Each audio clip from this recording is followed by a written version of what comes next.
Helen here with Eyes on the Game here in Phoenix, Arizona, being joined by the one and only, the man of the hour, Mr. Jared Cannonier. Long weekend in Brazil. Congratulations on the huge win over Anderson Silva. But first off, how does it feel to be back home? Oh, it feels good. You know, it was a long plane ride.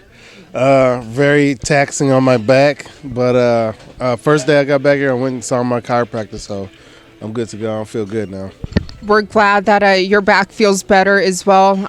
I know how those long plane rides are. But also, what about the fans? I do know it was pretty intense in there after you won.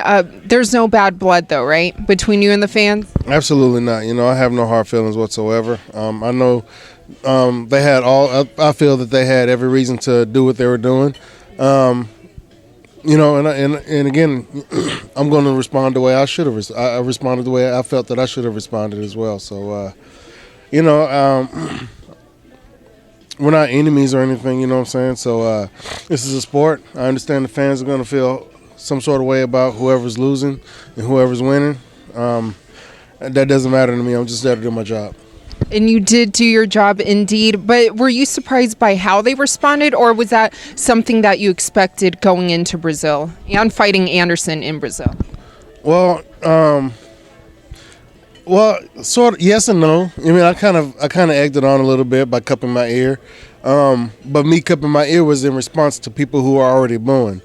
But then when I responded, everybody else saw it and they responded. So I completely understood what was going on and why it happened, and I was very present in the moment, and so it is what it is. You know, I had fun with them, either way, anyway, and at the end of the day, it was a bunch of Brazilians coming to me apologizing, and me trying to explain yet again that I understand and that, you know, there's no hard feelings whatsoever.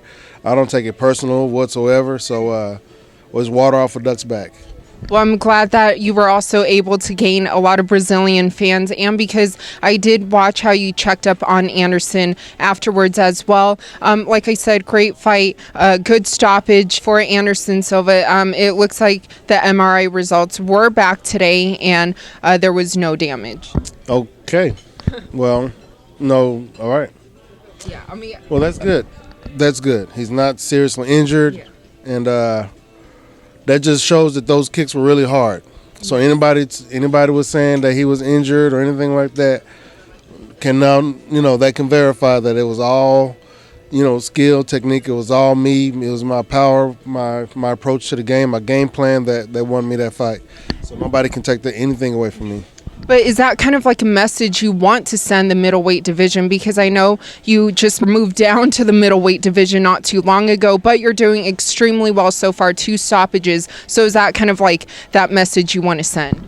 You know, you want every performance to be your best performance. Mm-hmm. And again, I'm not focusing on sending messages. Yeah. And when I was in there fighting, I was focused on fighting the man that was in front of me and do whatever I had to do to finish him before he did it to me. So whether anybody receives a message or anything can pull a message from that, only message that they can pull is that this guy is ready to fight, and I can fight, and I'm ready to fight hard. So. But now you are in the top 10 rankings, but you're not calling anybody out. So why aren't you calling anybody out? Because if I want to call somebody out, it's going to be for the title. So if anything, I'll fight whoever for the title. And other than that, I'm going to leave it up to the matchmakers because I don't get paid to make matches here. I have no animosity or I don't feel any sort of way about anybody else in the division. You know what I'm saying? We're co-workers. We're here to do a job, and as long as they do their job well and I do my job well, we can all make a whole bunch of money and, you know, feed our families. And that's the goal. A lot of people get so into fighting and what fighting represents that they lose that sort of perspective of it. You know, this is a business. This isn't our emotions or anything. You know, we don't have to bring any emotions to this game. And when I'm in there fighting, there is no emotions. You know, a lot of people look at the eyes when they fight. You know what I'm saying? The only time you should do that is when you're ready to engage in a mental war with this person as well. But I'm not here to fight the mind. But if need be, I can. You know what I'm saying? Like a cobra, I can sit there and stare in your eyes and hypnotize you. But That's not what I do. I'm here to fight the body, and that's it. You can't fight. Like a lot of people saying, how's it feel to fight Anderson? I'm like, yeah, it's just like fighting any other man. He's got 2 legs, 2 arms, a head, all that stuff.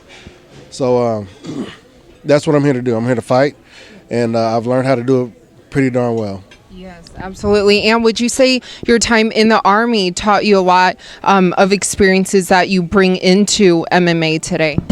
Well, when I was in the Army, modern Army combat was my first experience with martial arts or with grappling, and I competed in grappling shortly in the Army. And then again, after I got my first taste, I had to do it. I knew that's what I wanted to do.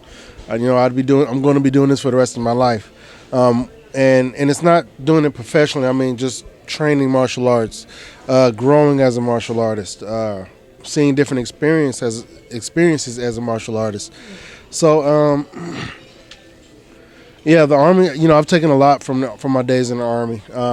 It's crazy to think back. It was so long ago. Like what was it like 12, 13 years ago I joined. So, but yeah, I still carry a lot of my experiences that I take from that. I carry with me today. Did you ever expect your life to unfold the way it is right now? Yes, I've always expected the best for myself. That's always the reality I strive to create. And I'm in control of that, A lot of people walking around with a cloud over their head, and it's just over their head. But if you look all the way around, you can see the sun. And if you can see it, you can go and you can reach that, you can touch that, So I don't let anything get me down or if I don't want it to get to me, I'm not going to let it get to me. So that's my goal in life, is to be in complete control of everything, and I'm also transferring that over into my MMA career as well, being in control of the fight at all times. Yes, and I mean, we did see that this past weekend in Brazil. I do know that you have fought in a few different weight classes already, heavyweight, light heavyweight, now middleweight. What kind of prompted the weight cuts? Just working out, changing my diet, fueling my body so that I can be the best mixed martial artist I know I could be.